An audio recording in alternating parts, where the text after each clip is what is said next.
સમિતિની બેઠક 20માંથી 19 કામોને મંજૂરી, એક દરખાસ્ત પરત. વડોદરા મહાનગરપાલિકાની સ્થાયી સમિતિની બેઠકમાં કુલ 20 કામોની દરખાસ્ત રજૂ કરવામાં આવી હતી. ચર્ચા વિચારણા બાદ સમિતિએ 19 કામોને મંજૂરી આપી છે, જ્યારે એક મહત્વપૂર્ણ દરખાસ્ત પરત મોકલવામાં આવી છે. દર અઠવાડિયે યોજાતી વિકાસલક્ષી કામોની આ બેઠકમાં વખતે કમિશનર દ્વારા વિવિધ વિભાગોની દરખાસ્તો રજૂ કરવામાં આવી હતી. તેમાં સામાન્ય વહીવટ વિભાગ, આરોગ્ય વિભાગ, solid waste management, payment and storm water drainage, પાણી પુરવઠા વિભાગ, સ્ટ્રીટ લાઇટ વિભાગ, મિકેનિકલ ખાતું, બિલ્ડિંગ પ્રોજેક્ટ વિભાગ સહિતના અનેક મહત્વપૂર્ણ વિભાગોના કામો સામેલ હતા. ચર્ચા દરમિયાન મોટાભાગના કામોને અનુકૂળતા દર્શાવતા મંજૂરી આપવામાં આવી હતી, પરંતુ આસિસ્ટન્ટ મ્યુનિસિપલ કમિશનર મેટ્રિક્સની લાયકાતમાં સુધારો અને જગ્યાની સંખ્યા એક જ હોય તો આંતરિક પસંદગી કરતાં સીધી ભરતી વધુ યોગ્ય રહેશે. એવી દરખાસ્ત અંગે સમિતિએ વધુ સ્પષ્ટતા જરૂરી ગણતા તે દરખાસ્ત પણ પરત કરી છે. સંમતિની મંજૂરી બાદ હવે વિવિધ વિભાગોમાં અનુરૂપ વિકાસ કાર્યોથી શહેરોમાં સેવાઓ વધુ મજબૂત થવાની શક્યતા વ્યક્ત કરવામાં આવી રહી છે. રિપોર્ટર હેમંત સમદાની, વડોદરા. આજની સ્થાયી સમિતિમાં 20 દરખાસ્તો ચડાવવામાં આવી હતી, જેમાંથી એક દરખાસ્ત પરત કરી છે, 18 મંજૂર કરી છે અને એક જાણમાં લેવામાં આવી છે. કામોની વાત કરીએ તો Gujarat fire prevention and life safety measures rules 2014 અંતર્ગત વડોદરા કોર્પોરેશન દ્વારા ફાયર પ્રિવેન્શન વિંગની રચના કરવા માટેની દરખાસ્ત કમિશનર તરફથી આવી હતી.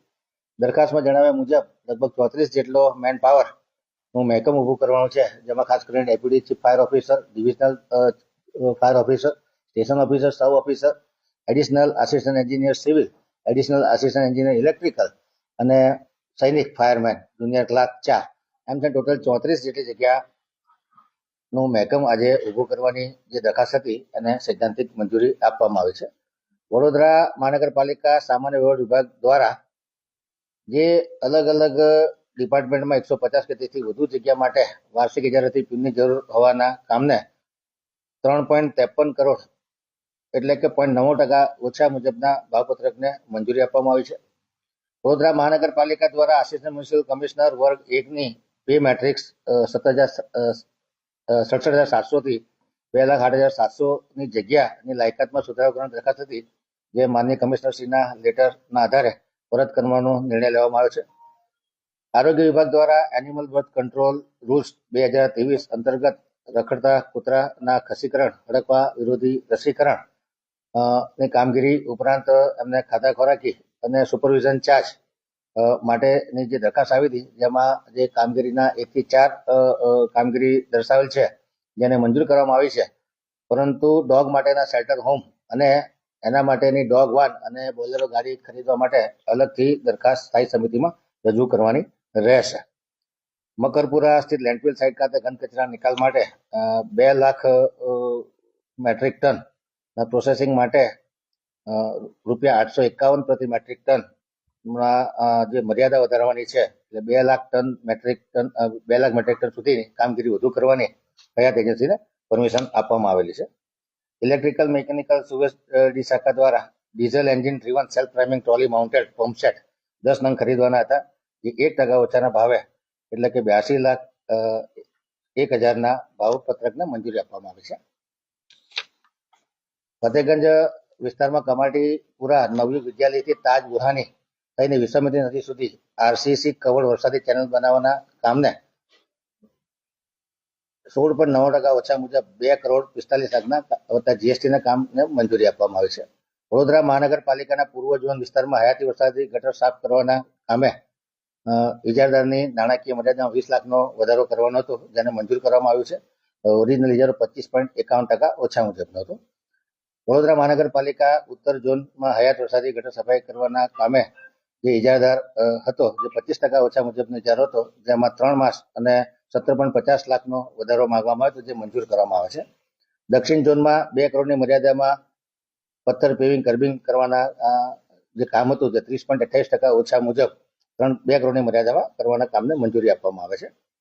પાણી પુરવઠા શાખા દ્વારા ઉત્તર ઝોનના વોર્ડ નંબર 2 માટે 2024-25 માટે પાણીની કાસ્ટ આયર્ન ડીઆઈ નળીકા નાખવાના કામે મંજૂર થયેલા ભાવ 50,09% વધુ મુજબના ઇજારામાં 3 માસની સમય મર્યાદા થયેલા ભાવ 50,09% વધુ મુજબના ઇજારામાં 3 માસની સમય મર્યાદા વધારવાનું કામ હતું જેને મંજૂર કરવામાં આવે છે.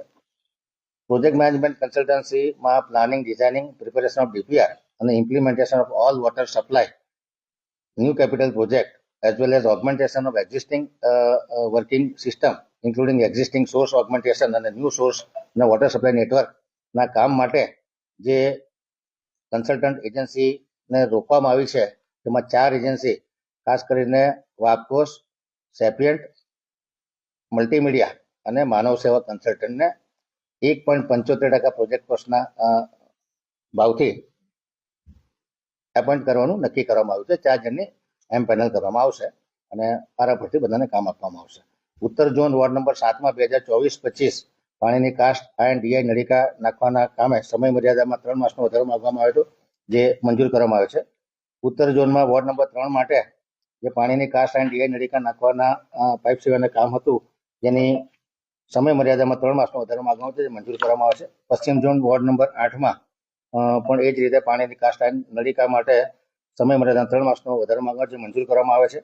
વહીવટી વોર્ડ નંબર 5માં પાણી પુરવઠા વિતરણ શાખા દ્વારા પાણી નળિકાની નિભાવણીનો વાર્ષિક ઇજારો 70 લાખની મર્યાદામાં જે આવ્યો છે તેને મંજૂર કરવામાં આવેલ છે.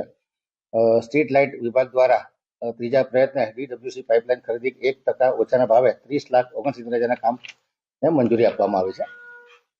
નાણાં પંચની ગ્રાન્ટ 22-23 હેઠળ 6 નંગ ચેસીસ માઉન્ટેડ સક્શન કમ જેટિંગ મશીન ખરીદવાના કામને 3.50% ઓછા મુજબ 5.12 કરોડના કામને મંજૂરી આપવામાં આવી છે.